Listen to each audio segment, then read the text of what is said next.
চলুন আজ এমন একটা যাত্রা নিয়ে কথা বলা যাক যা আমাদের জীবনটাকে একেবারে নতুন করে দেখতে শেখাতে পারে।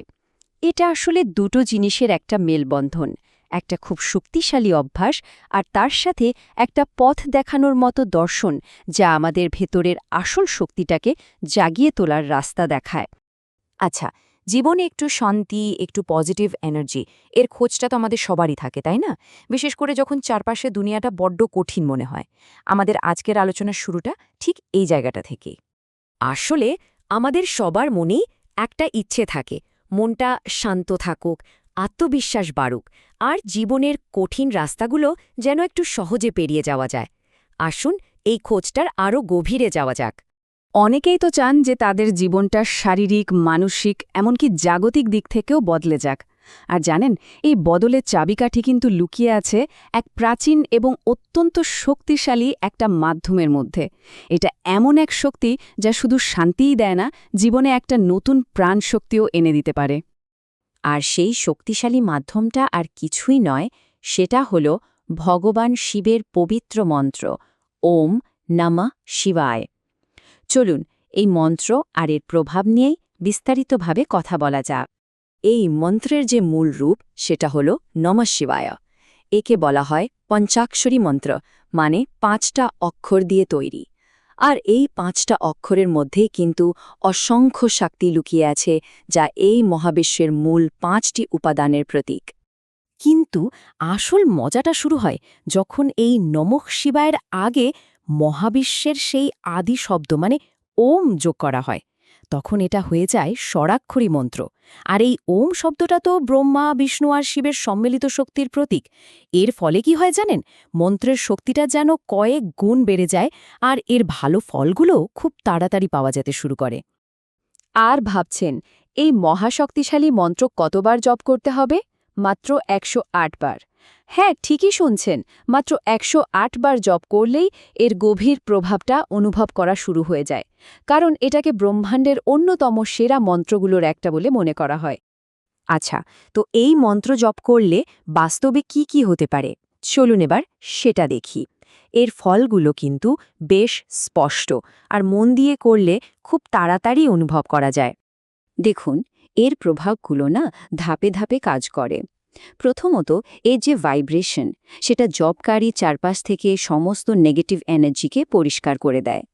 এরপর এটা মনকে শুদ্ধ করে, যত খারাপ চিন্তা আছে সেগুলো দূর করে দেয়। আর সবশেষে নিয়মিত জপের ফলে ব্যক্তির চারপাশে একটা আধ্যাত্মিক সুরক্ষা বলয় বা প্রোটেক্টিভ শিল্ড তৈরি হয়, যা বাইরের যে কোনো অশুভ প্রভাব থেকে তাকে রক্ষা করে।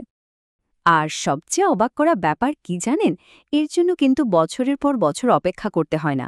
বিশ্বাস করুন, মাত্র 1 মাস, হ্যাঁ মাত্র 1 মাস নিয়মিত অভ্যাস করলেই এই মন্ত্রটা যেন জেগে ওঠে আর এর শক্তি প্রকাশ পেতে শুরু করে।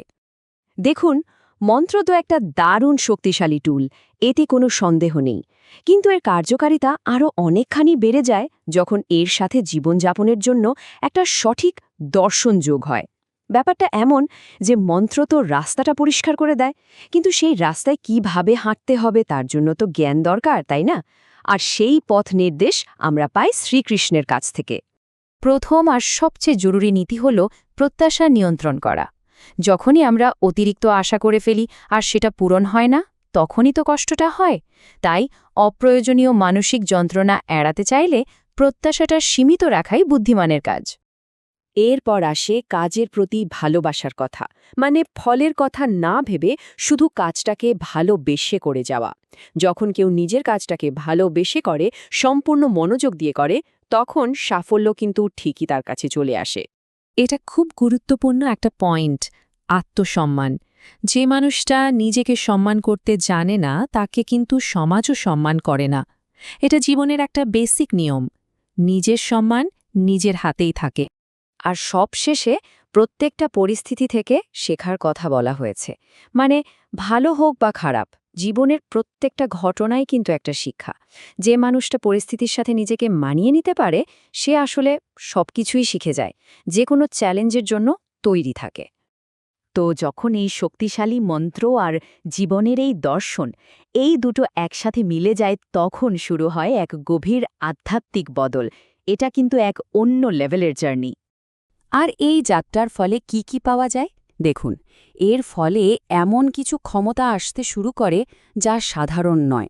যেমন ধরুন, ভবিষ্যতের কোনো ঘটনা আগে থেকে আঁচ করতে পারা বা ইনটিউশন পাওয়ারটা অনেক বেড়ে যাওয়া।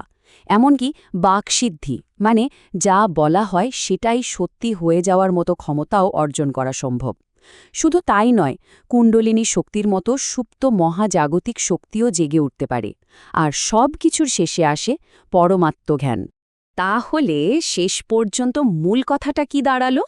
এই যাত্রার আসল উদ্দেশ্য কিন্তু শুধু কিছু অলৌকিক ক্ষমতা পাওয়া নয়।